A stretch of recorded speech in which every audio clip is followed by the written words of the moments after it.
Hi everybody, welcome to part 4 of my Whisky 101. My name is Kieran Elliott. I work for the Edrington Company. It owns such beautiful labellings as Macallan, Highland Park, Glenrothes, Famous Grouse, amongst many others. And today I'm doing a little Whisky 101 on distillation. Now the first part of today's chat is going to be about a brief history of distillation. Distillation has been around for thousands of years. People think, I've actually heard people at tasting say, oh no, the Scots invented distillation. No, you're wrong, it's the Irish that invented distillation. Here's the first thing, nobody invented distillation, we discovered it. It's a bit like penicillin, no one invented penicillin, we discovered it. And with distillation is basically the chemical process by which you take a liquid and by applying different chemical or chemistry elements, you separate that liquid for many different reasons. Now, some of the earliest noted elements of distillation go back to the year 100. So basically 100 AD, distillation was noted for, essentially they were distilling water. If you think about it, water can get polluted with pretty much anything. So they discovered that if you distill water, you get very pure water and all the other stuff that maybe you need or maybe you throw away. So distilling water in the circa 100 was distilling water for purification of water. So several thousand years old. But the purification or the distillation of alcohol really started to come around the year 800, 900. And it started in the sort of Mesopotamia and Babylonia, so basically the Arabic countries, Middle East, if you will. And a lot of the terms that we use nowadays for surrounding alcohol actually are Arabic words. The word alcohol is an Arabic word. Alchemist, one of the vessels you use is an alembic. All of these al words come from Arabic. So it's actually was discovered by the Arabs and perfected. The Arabs being incredible alchemists, hence the Arabic name for alchemist, alchemistry. So fantastic. Year 900, they started to experiment and try to find different compounds and elements and solutions.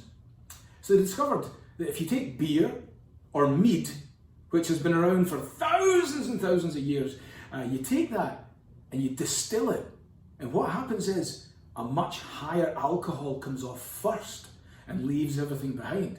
When you're making beer or mead or wine, you can only get to a certain alcohol percentage, but then if you boil it, the alcohol itself comes off the top and you create a higher strength alcohol. And then over the preceding years, this information started to spread through into Europe, and in particular through monasteries. So the monks would teach other monks about the distillation of alcohol. And originally alcohol was really used in the way that we use rubbing alcohol now to clean wounds. So people would go to the monasteries, with a terrible wound that was infected. And back in the day before the discovery of the distillation of alcohol, you'd put a poultice on a wound, basically a bandage with bread and milk and some sage or whatever to draw out the poison. Minimally effective. But then they discovered that this alcohol stuff, you rub it on and it actually kills the infection. So the monks transferring this information, traveling monks, whether they be, spreading the word or missionaries, whatever, they would travel from monastery to monastery, the Trappist monks, eventually up into Ireland. Ireland, famous for its religiosity, and the monks there would share this information about creating alcohol. And then, of course, as with anything, somebody picked it up, drank it by mistake, got a bit squiffy, and thought, going to keep that going. So these monks alone in their monasteries are having a wee tipple, and that's how the Belgian Trappist ales come about, and eventually the proliferation of alcohol.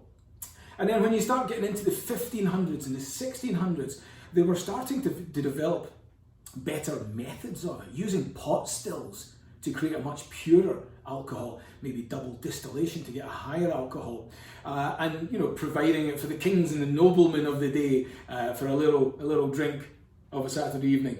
Now, there's a couple of things that helped Scotch in particular proliferate. In France and Spain, they were taking wine, distilling it, and creating cognac or brandy. But then two things happened. One, a guy called Innis Coffey, Irish guy, developed a continually running still, which made alcohol faster and cheaper and less intense. So it became very popular because it was a lot less expensive. But then that was around 1850, 1860. 1880 is when it really came to the Scots and Irish, because there was a phylloxera virus that wiped out 98% of the vines and grapes. And so the noblemen, the kings, they couldn't have their brandy or their cognac.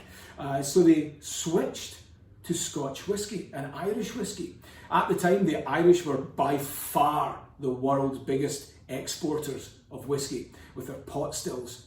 But then, with Innis Coffey's invention, making it a little bit cheaper, the Scots are like, I'm sorry, what now? It's cheaper, less expensive, love a bargain. And so the Irish, even though there was an Irishman who developed the coffee still, the continually running column still, the Irish were like, no, that's not proper whisky. You have to do it in a pot still. But the Scots are like, it's cheaper, I don't care, bring it on. And so the Scots started creating blended Scotch. What you do is you get that column still alcohol, that neutral grain spirit.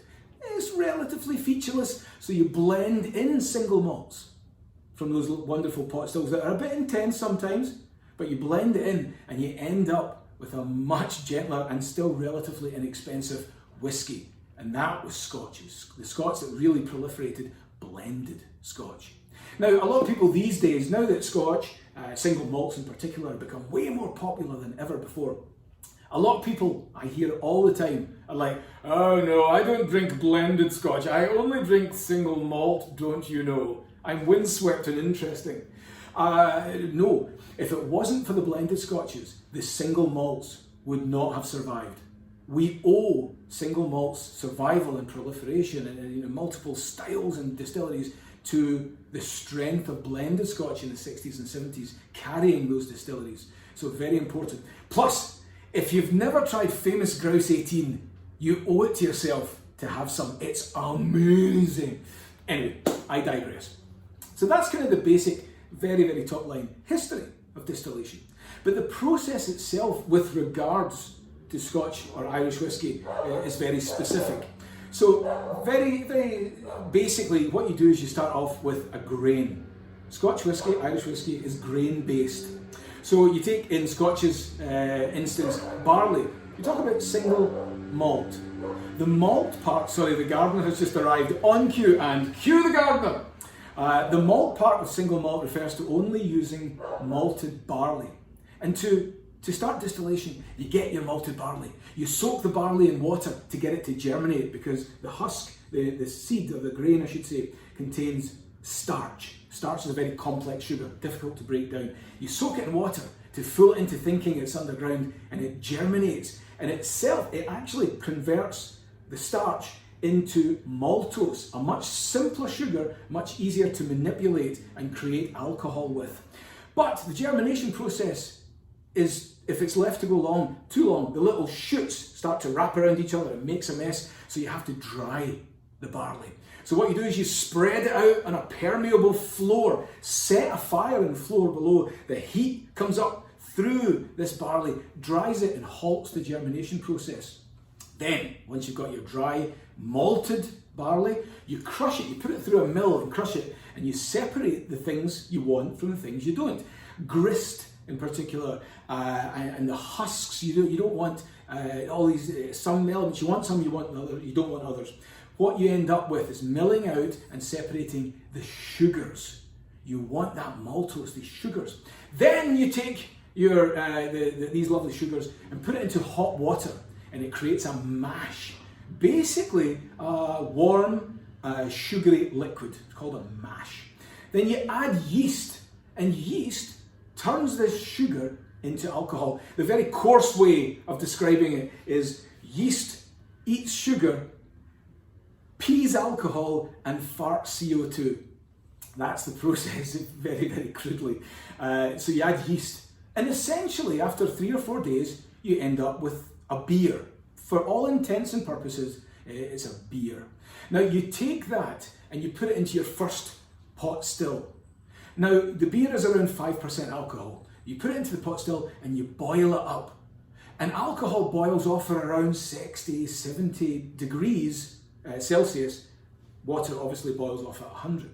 So at around 60, 70, the alcohol starts to come off the liquid. Now, a lot of stills have a little window in it, and you can look through and see this process. And if you look through, what happens is you see the alcohol start to gently and ethereally leave the liquid. And back in the day, being very superstitious, hundreds of years ago, they were like, it's the spirit leaving the liquid. It's the spirit, and that's why it's known as spirits, because the spirit is leaving the liquid. So it starts to gently rise up, and initially it just sort of hits the sides and falls back down again. It's called reflux, but eventually it starts to get up the top. Up the top of the still is the return arm, the downward facing arm, and these, to begin with, very light alcohols and then maybe heavier alcohols progress down the line arm into a condenser. So you've got your copper tubing. The alcohol vapor is running through the copper tubing. You surround the copper tubing in cold water, and that vapor condenses, and the alcohol runs down and runs off. That's your first process, your first distillation. That's called the wash still.